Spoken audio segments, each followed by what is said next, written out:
2021 is the 400th anniversary of the issuing of the Charter by James I to Worcester City Corporation. It's a significant point in Worcester's history because it provides the very first mayor that Worcester could appoint, and also the city becomes a county in its own right too. We hold several Worcester City charters within the archives here in the hive in specially temperature controlled strong rooms to enable them to be kept in the best possible condition. The very first charter issued to Worcester was in 1189, issued by Richard the Lionheart, which is this charter here.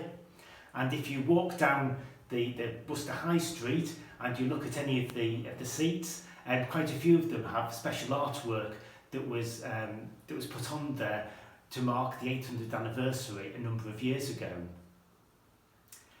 The city charters are part of the city archive, and they came to us a number of years ago so we could look after them and put them in the right conditions to keep for the future. They're part of a collection that's quite a vast collection of the city archive, and they were catalogued about 10 years ago. They took about 4 years to complete, and those are now in the catalogue so people can find what they want in the city archive more easily. There were quite a few charters issued by monarchs over the years from Richard onwards. Some of these were by different monarchs who would just basically reiterate what their predecessor had given, the different rights that had been passed on, and they just confirmed that those would be kept on. Whereas other charters, like this one, provided new ways and regulations for the city, provided new powers or changed things about the way the city was run. Most of these charters would have been provided in exchange for money, and so the kings and queens, this was one of the ways that they could get income, was from issuing and reissuing these charters. In amongst these are some from long-standing monarchs, other ones are from other ones that didn't rule very long. For instance, we have a charter from Queen Mary and Philip of Spain, which, as it was a fairly short reign, there aren't a large number of those around, whereas other ones, there are far more from those periods. This is the 1621 charter issued by James I. Some of the city charters that were issued are just text and have no decoration at all. This one has an image of James in the top left-hand corner. So what does it say? Why is this important, and why is it important to mark it this year? For one reason, for the first time ever, Worcester had a mayor instead of the High Bailiff, who previously would have had a similar role. And the other reason is that Worcester as a city also becomes a county in its own right as well. It's a long document over several pages, and it reviews the governance of the city. It begins by declaring that the city ever hereafter is, shall be and remain a free city of itself. The government of the city was entrusted to the mayor, 6 lawful and discreet citizens, as aldermen, a sheriff and 2 chamberlains, a body of 24, including the mayor and aldermen, and a body of 48, including the 2 chamberlains.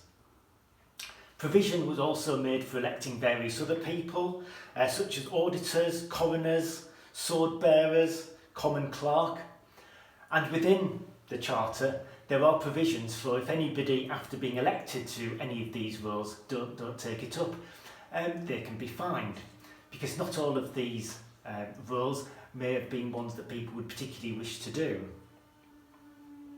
The legal powers of the city were also defined. Many of these were already existing, ones about tolls, fines, fairs and markets, but they were all brought together in this document in one place and confirming what these rights were. The only exception to these new powers was in regards to the cathedral, and this is why it took a little while to come up with the text and terms of the charter, because it very clearly says that nothing of the new powers and regulations of the city shall interfere with the existing rights of the Dean and Chapter of Worcester Cathedral. The very first mayor of Worcester was Edward Hurdman. We can see his likeness because in All Saints Church there is a monument to him and his second wife in which they are both depicted.